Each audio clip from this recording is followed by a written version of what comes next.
Người không cánh tôi vừa ở trên xe với mẹ trên đường đến trường. Mẹ tôi trông có vẻ căng thẳng và gần đây bà không được là chính mình. Tôi bắt đầu nghĩ có điều gì đó không ổn với cô ấy và cô ấy có thể cần gặp ai đó. Tôi chỉ nhìn chằm chằm vào điện thoại của mình trong suốt chuyến đi cho đến khi tôi nghe thấy một tiếng rít lớn của bánh xe ô tô đang chuyển động đột ngột.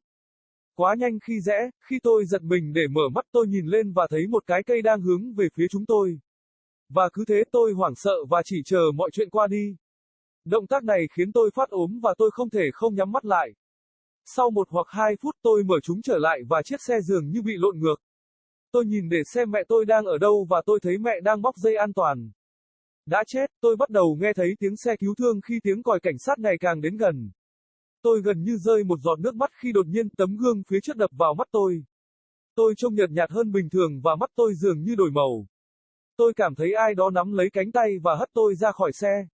Điều gì là sai với tôi? Điều khiến tôi ngạc nhiên về vụ tai nạn là điều gì khiến tôi có vẻ khác hay cảnh người mẹ đã khuất khiến tôi bàng hoàng. Mọi thứ diễn ra quá nhanh. Tôi không cảm thấy con người. Đó là một buổi sáng thứ Bảy và tôi đang ngồi trong bàn ăn tối với bố mẹ nuôi của mình. Tôi vẫn chưa thực sự thoải mái khi gọi họ là bố mẹ thực sự của mình, và cùng với hai người anh trai ngốc nghếch của tôi ăn bánh mì nướng với bơ và siro cây phong dính. Cha mẹ nuôi của tôi đã biết rõ về những gì đã xảy ra vào ngày hôm đó với mẹ tôi và cũng nhận thức rõ về sự xuất hiện có thể giải thích được của tôi vào ngày hôm đó. Tôi không cảm thấy bình thường và không thực sự là con người. Tôi khá chắc rằng đó không phải là những gì người bình thường sẽ trông như thế trong một vụ tai nạn xe hơi. Tôi cũng nghi ngờ về cha mẹ nuôi của mình. Họ nói rằng họ không biết gì về lý do tại sao điều đó lại xảy ra với tôi vào ngày hôm đó, nhưng tôi bắt đầu nghĩ rằng họ không nói sự thật. Khi tôi còn trẻ, tôi luôn thích ý tưởng về thần thoại siêu nhiên và tôi luôn tự hỏi liệu tất cả những điều đó có thể là sự thật hay không, tôi có thể là một sinh vật siêu nhiên. Tôi thực sự sống sót sau vụ tai nạn ô tô đó không có ý nghĩa gì.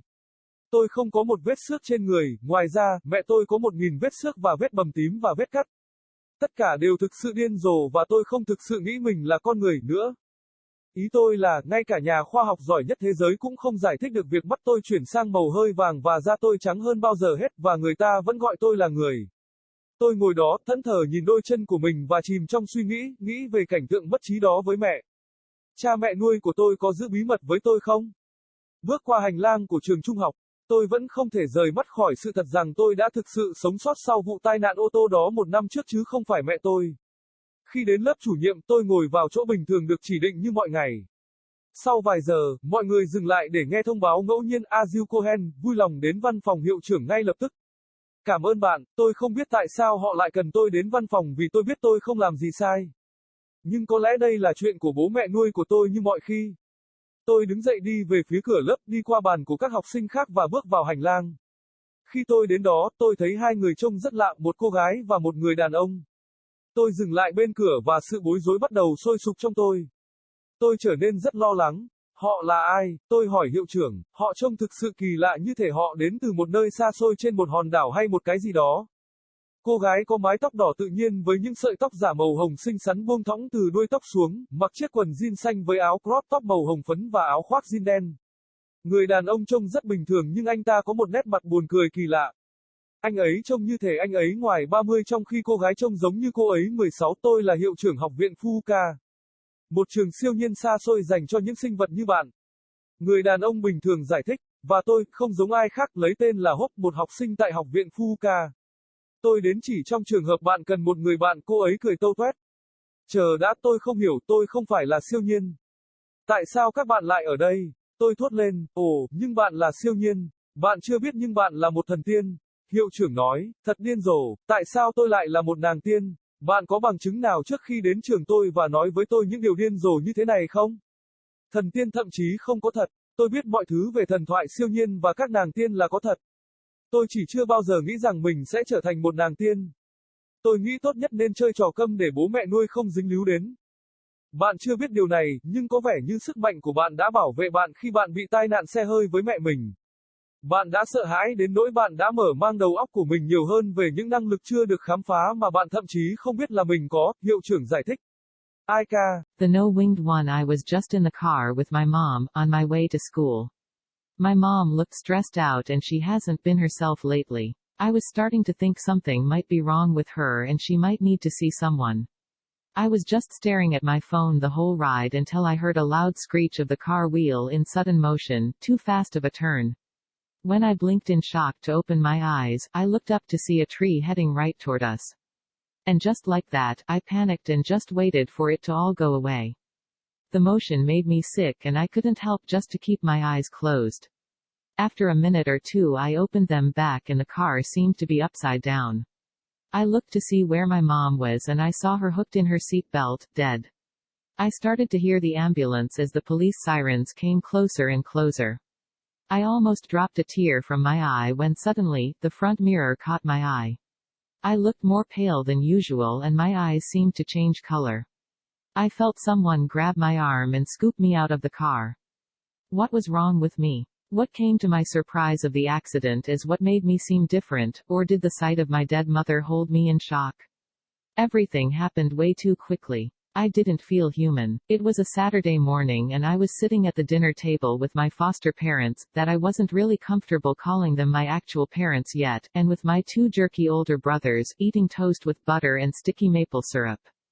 My foster parents were well aware of what happened that day with my mom and also well aware of my explainable appearance that day.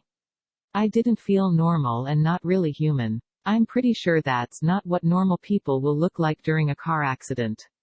Also, I have my doubts about my foster parents. They say they don't know anything about why that happened to me that day, but I'm starting to think they're not telling the truth.